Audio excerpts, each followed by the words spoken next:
दोस्तों, मैं पुरुषोत्तम मौर्य आप सभी का ए to Z exam Guru YouTube channel पर स्वागत करता हूं। ये कॉन्स्टिट्यूशन और पॉलिटी लेक्चर सीरीज का चौथा लेक्चर है, जो आप सभी को डिफरेंट रिक्रूटमेंट व एंट्रेंस एग्जाम्स जैसे IAS, state PCS, state PCSJ, EPO, higher judiciary service, LLB और LLM entrance, CLAT entrance, SSC, railway, NDA, CDS और वे सभी एग्जाम्स जिनमें कॉन्स्टिट्यूशन व पॉलिटी सेक्शन से क्वेश्चन पूछे जाते हैं में हेल्प करेगा। आइए आज के मुख्य विषय की शुरुआत करते हैं। आज का हमारा मुख्य विषय है प्रस्तावना। समझते हैं प्रस्तावना क्या होती है। संविधान के अंतर्गत प्रस्तावना में संक्षेप में उन उद्देश्यों जैसे राजनीतिक, पॉलिटिकल, नैतिक जैसे इथिकल, धार्मिक, रिलीजियस, सामाजिक, सोशल, आर्थिक, इकोनॉमिकल, सांस्कृतिक, कल्चरल, वैयक्तिक और इंडिविजुअल मूल्यों का जो वर्णन होता है, जिसको अग्रसारित करने के लिए संविधान बनाया जाता है, को प्रस्तावना कहते हैं। भारतीय संविधान की जो प्रस्तावना है, सबसे पहले पंडित जवाहरलाल नेहरू द्वारा बनाए गए एवं संविधान सभा द्वारा अपनाए गए उद्देश्य प्रस्ताव पर आधारित है। 42वें संविधान संशोधन अधिनियम 1976 द्वारा संशोधित करके इसमें समाजवादी, धर्मनिरपेक्ष और अखंडता शब्द जोड़े गए। सर्वप्रथम अमेरिकी संविधान में प्रस्तावना को सम्मिलित किया गया। उसके बाद दुनिया के कई अन्य देशों ने इसको अपनाया, जिसमें भारत भी है। अपने वर्तमान स्वरूप में प्रस्तावना को इस प्रकार से पढ़ा जा सकता है। हम भारत के लोग भारत को एक संपूर्ण प्रभुत्व संपन्न, समाजवादी, धर्मनिरपेक्ष, लोकतांत्रिक गणराज्य बनाने के लिए और इसके समस्त नागरिकों को सामाजिक, आर्थिक और राजनीतिक न्याय, विचार, अभिव्यक्ति, धर्म, विश्वास व उपासना की स्वतंत्रता, प्रतिष्ठा व अवसर की समता प्राप्त कराने के लिए तथा व्यक्ति की गरिमा और राष्ट्र की एकता तथा अखंडता सुनिश्चित करने वाला बंधुत्व बढ़ाने के लिए दृढ़ संकल्पित होकर अपनी इस संविधान सभा में आज दिनांक 26 नवंबर 1949 को एतद द्वारा संविधान को अंगीकृत, अधिनियमित और आत्मार्पित करते हैं। आइए समझते हैं कि संविधान की प्रस्तावना में मूल तत्व क्या क्या हैं। पहला मूल तत्व है संविधान के अधिकार का स्रोत। संविधान के अधिकार का जो स्रोत है वो भारत के नागरिक हैं। जो प्रस्तावना है उसमें जो ये फ्रेज है, वाक्यांश है, भारत के, इससे स्पष्ट हो जाता है। अर्थात संविधान के अधिकार का स्रोत सिर्फ और सिर्फ भारत के लोग, भारत के नागरिक ही होंगे। कोई विदेशी सत्ता या कोई विदेशी सरकार संविधान के अधिकार का स्रोत नहीं होगी। इस बात की सार्वजनिक घोषणा हमारे संविधान की प्रस्तावना में स्पष्ट रूप से कर दी गई। जैसा कि हमने देखा, एक लंबे ब्रिटिश औपनिवेशिक शासनकाल में भारत में प्रभावी होने वाले कानून ब्रिटिश संसद द्वारा और उनके अधिकारियों द्वारा बनाए जाते थे तथा जबरन शोषणकारी व्यवस्था के तहत भारतीयों को उन्हें मानना पड़ता था। अर्थात जिन कानूनों द्वारा भारत के नागरिक शासित होते थे, उन कानूनों का निर्माण किसी विदेशी सत्ता और सरकार द्वारा किया जाता था। लेकिन अब से जिन कानूनों द्वारा भारतीय शासित होंगे, वो कानून और उन कानूनों की शक्ति भारत के लोगों में ही होगी। दूसरा मूल तत्व है भारत की प्रकृति।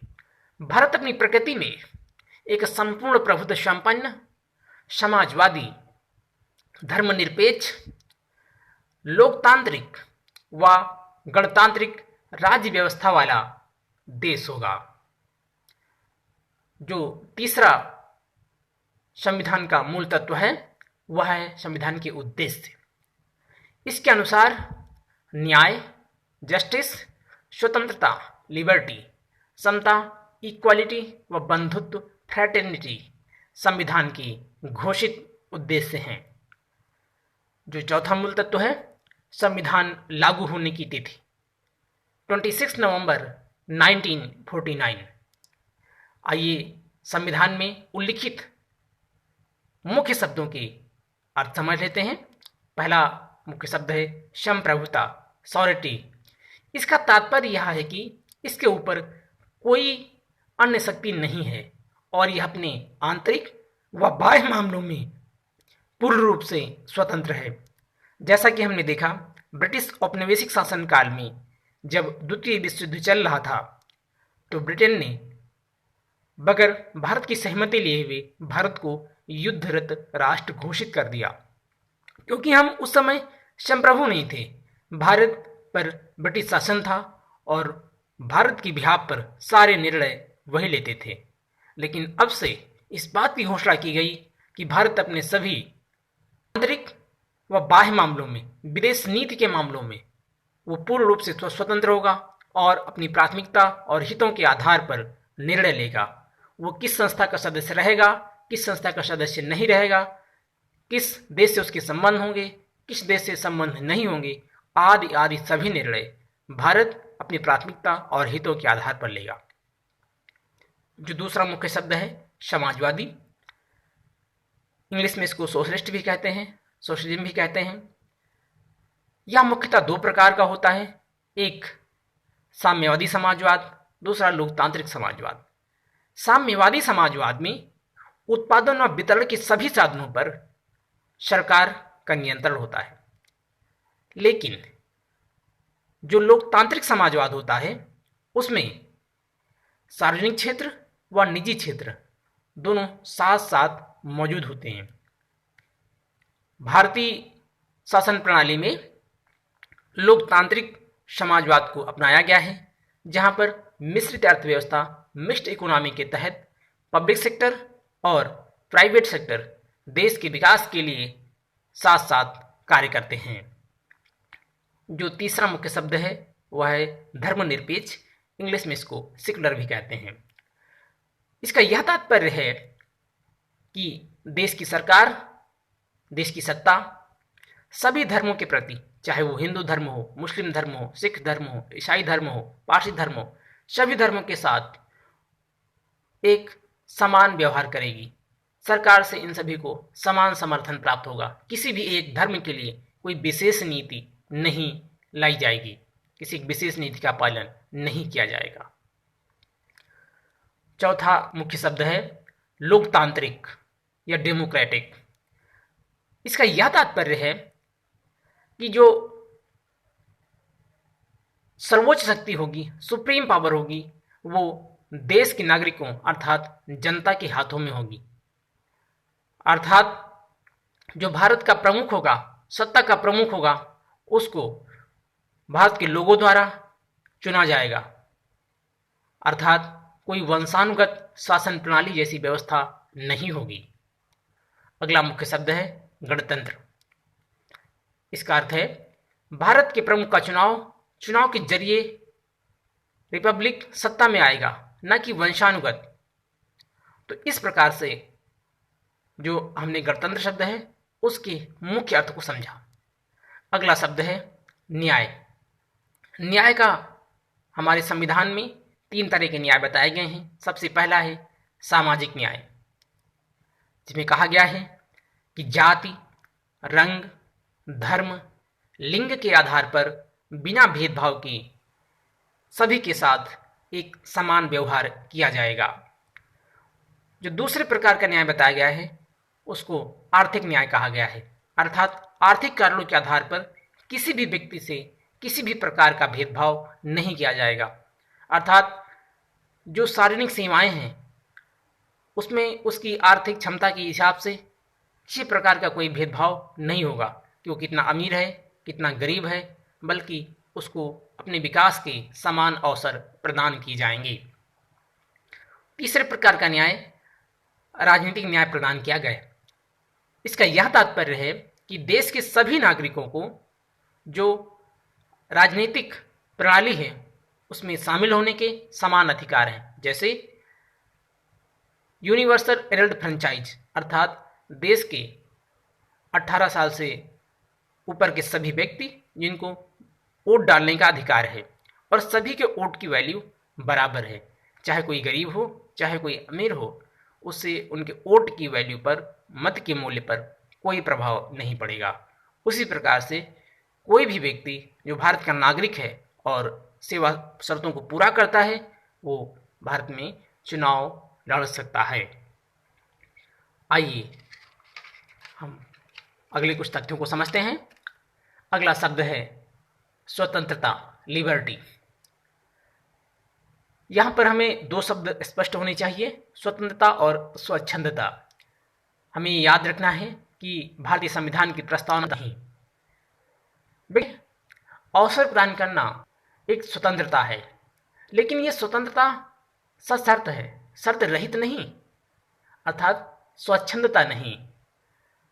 जैसे हमें अभिव्यक्ति, भाषण, समागम आदि आदि स्वतंत्रताएं हमें प्राप्त हुई हैं, लेकिन ये निर्बाध नहीं हैं। इसमें कुछ युक्त प्रतिबंध लगाए गए हैं जो कि देश के हित में हैं, देश की व्यवस्था को बनाए रखने में हैं, और इस प्रकार से हमें स्वतंत्रता के सकारात्मक अर्थों के बारे में समझना चाहिए। अगला मुख्य शब्द है समता, इक्वालिटी।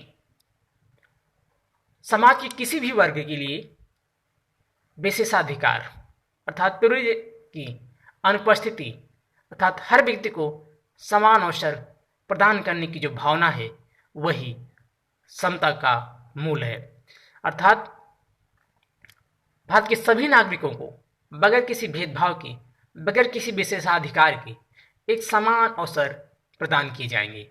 जैसा कि जब देश 1947 में आज़ाद हुआ तो हमने देखा कि किस तरीके से राजा और महाराजाओं को प्रीवी पर्स जैसे अधिकार प्रदान किए गए थे, लेकिन बाद में सरकार ने उसको समाप्त कर दिया और इस प्रकार से एक मुक्त समाज की स्थापना हुई।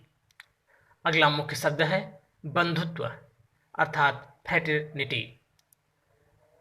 हमारे संविधान में बंधुत्व को बढ़ाने के लिए एकल नागरिकता अर्थात सिंगल सिटीजनशिप के माध्यम से इसको बढ़ाने का प्रयास किया गया, क्योंकि यदि अमेरिका के संविधान की तरह नागरिकों को राज्य की नागरिकता प्रदान की जाती तो उनके मनोविज्ञान में वो मनोवैज्ञानिक रूप से आपस में शायद उतना जुड़ाव महसूस नहीं करते।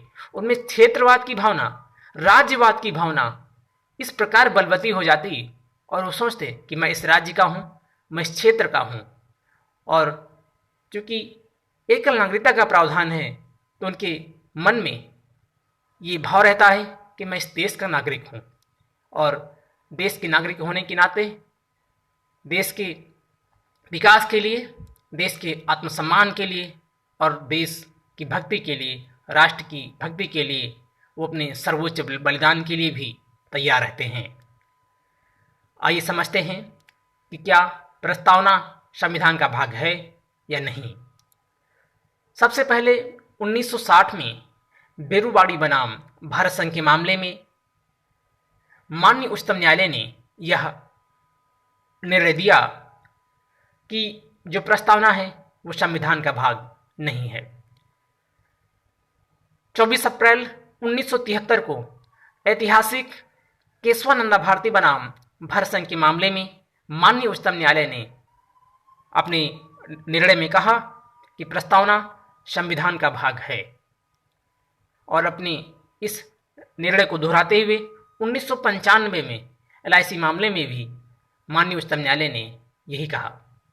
अब यहाँ पर दो तथ्य जो कि माननीय उच्चतम न्यायालय द्वारा कहे गए गौर करने लायक हैं। पहला, प्रस्तावना ना तो विधायिका की शक्ति का स्रोत है और ना ही उसकी शक्तियों पर प्रतिबंध लगाता है।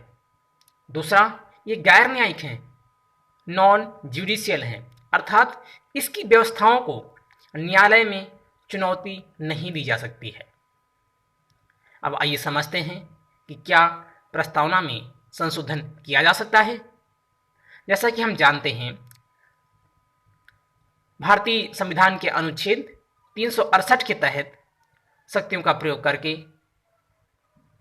भारत के संविधान के किसी भी हिस्से में संशोधन किया जा सकता है। लेकिन यह प्रश्न सबसे पहले ऐतिहासिक केशवानंदा भारती मामले में सामने आया। याचिकाकर्ता ने ये दलील दी कि मूल विशेषताओं जो कि संविधान के ढांचे को ध्वस्त करती हों, अनुच्छेद 368 के तहत प्राप्त संसद अपनी इस शक्ति का प्रयोग करके संविधान को संशोधित नहीं कर सकती। माननीय उच्चतम न्यायालय ने